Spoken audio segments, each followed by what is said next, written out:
one of my first interests that really sparked my passion was bicycle racing.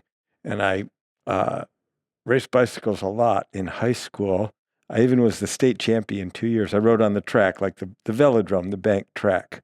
And I was pretty good at it. I was ninth in the nation, and I didn't really have enough guidance. I think now, with the wisdom I have now, I could have been a better bike racer. But I ended up with these really big thighs that are strong. They're still strong. They're good at being tight. They can be tight a little bit all day, and they can deal with that, no problem. So how do we relax the thighs? And the opposite of the thighs is the hamstrings. They're opposing muscles. What if we had a pandiculation that really helped the brain look more somatically? That's what I'm inviting you to do. To say, what really is the experience of the thighs contracting? We know they can get hard and tight. Can we perceive that the distance of the thighs is changing? And when they're contracting and in the relax, if something's helping this thigh open up and those muscles lengthen, can we perceive that lengthening? Can the brain get that? That's the language and vocabulary that the muscles are communicating through the nervous system back up to the brain. And likewise, can we get the brain even to understand that the distance of the hamstrings changes?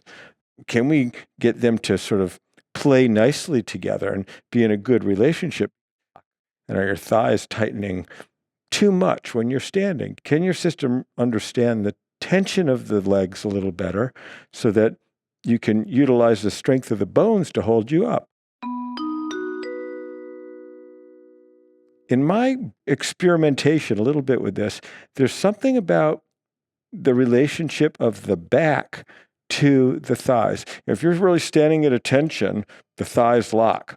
Attention, thighs lock to hold us really in this upright position.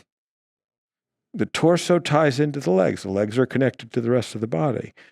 We are going to explore it today. Here's what we're going to do. Now, like I said, we could be just forehead on back of hands, but let's try it this way. Come up onto your elbows so the elbows could really hold the weight. You could just do this in bed. So it's easy on the elbows. You're not doing it on a hard floor. Hands are holding the side of the head and elbows are on the mat. Just find a place that's the most easy way that you can be up on the elbows. Knees bend. We know that the knees can bend, right? The question a little bit is, can your brain understand what's moving when the knees bend? But let's try this. Let's amplify it. We're going to take one foot. Here I'm taking my right foot. Take your right foot and have the upper side of the right foot push against the back of the heel of the left foot. They can push against each other, sort of in opposition. The hamstring is on one side and the thigh is on the other. So as the hamstrings lengthen, the thigh is winning. And we have this slow lowering. And you're going to see that I have sensory motor amnesia. When we encounter that the movement is not smooth, that's an expression of the amnesia, of this deep habit has been running. So here, hamstrings are going to tighten and oppose. I'm pushing down with this foot that's on top. The hamstrings are opposing the thigh on the other side. So the thigh has to relax as the hamstrings win the tug-of-war. Less and less effort, not into any cramp. Gentle, gentle, make it smooth. And we're just going to have this back and forth. Easy. Under a little bit of load. Head is heavy in the hands. Gentle, gentle, gentle, set down. Hamstrings relax. As that upper foot pushes the heel down gently. They don't have to be crushingly oppositional. It's just gentle. Have it a little bit of weight. Could it be 8 ounces of weight of that foot pushing back against the heel as hamstrings tighten and thigh relaxes? Hamstrings relax as thigh tightens. Hamstrings open up long on that side.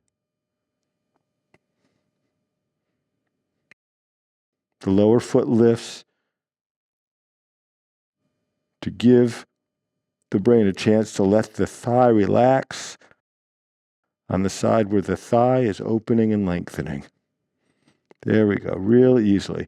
Look at it with your inner view. You can't see it with your eyes. Can you see it with the inner view? Can you go gently? And try this one before bed. Let your thighs and hamstrings relax all night. Okay, we've got that. Pay attention to what places relax. What is lit up in your awareness? What is the brain really noticing right now? And let's switch. We're going to switch sides here, okay?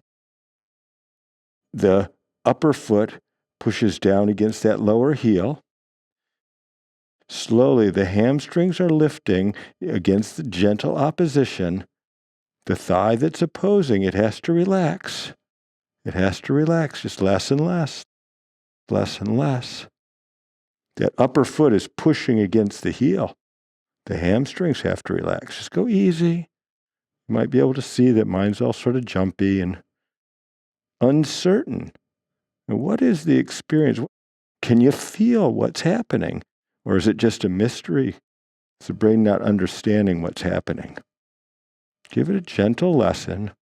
Doesn't have to be perfect. All the way down. That upper foot is pushing down against the heel, and the thigh has to relax as the hamstrings teach the thigh how to open and lengthen. Gentle, just a gentle opposition forward and back.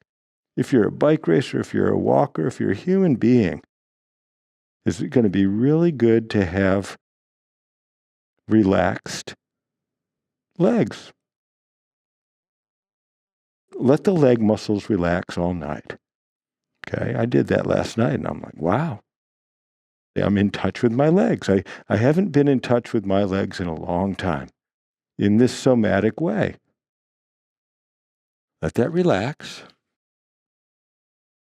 You could lie on your back, and as you lie on your back and just direct the searchlight of your awareness inward, just see what you've got.